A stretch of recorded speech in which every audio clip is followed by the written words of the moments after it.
Hello, আসসালামু আলাইকুম, good morning. সবাই কেমন আছেন? নিশ্চয়ই ভালো আছেন। আলহামদুলিল্লাহ, আমিও ভালো আছি। এই যে চায়ের হাঁড়িতে দিয়ে দিলাম চা। সকালবেলা নাস্তা করব। চা পাতা দিয়ে দিব। এখন পানিটা বলক আসলে পাতা দিয়ে দিব। বলক আসা লাগে না, পাতা দিয়ে দিলেই হয়। দিয়ে দিব পাতা, চা পাতা।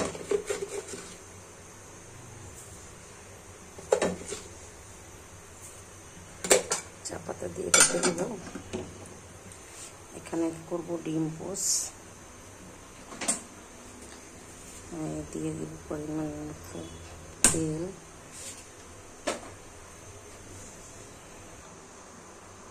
ডিম পোস করব আমি। ডিমটা সবসময় ফ্রিজে ভেঙে নেই, না হয় অনেক সময় ডিমটা নষ্ট হয়ে যায়, সেই জন্য ডিমটা আগে ভেঙে নিই।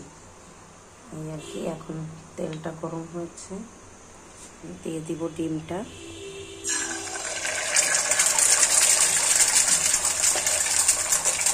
দিয়ে দিব চিনিটা, দিয়ে দেবো 1 চিমটি লবণ, 1 চিমটি লবণ।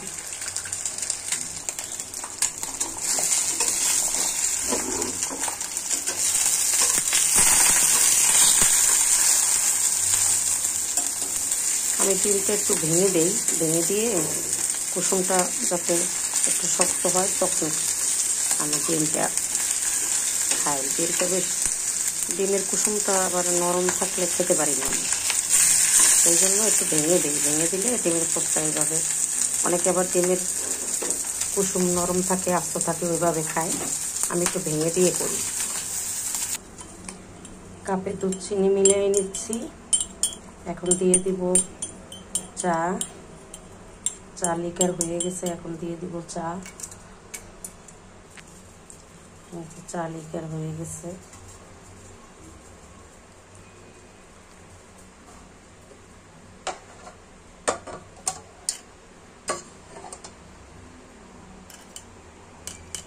চা ঢেলে দিলাম।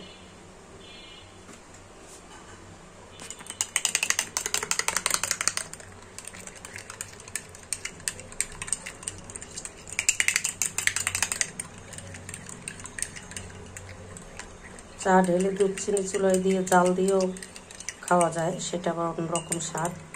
তখন ওইটাতে আবার দুধের ফ্লেভার থাকে না, সেই জন্য আমি চাটা ভালো একটা ফ্লেভার রাখার জন্য আমি এইভাবে দিই। এই হলো আমার সকালের নাস্তা। 3টা টোস্ট, 1 কাপ চা, একটা ডিম পোস। এখন আমি খাবো।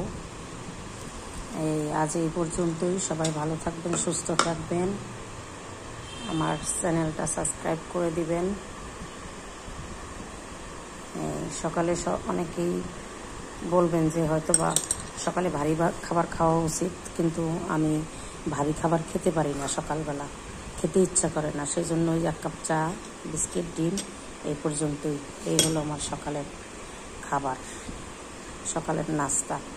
সবাই ভালো থাকবেন, সুস্থ থাকবেন। আসসালামু আলাইকুম, আল্লাহ হাফেজ।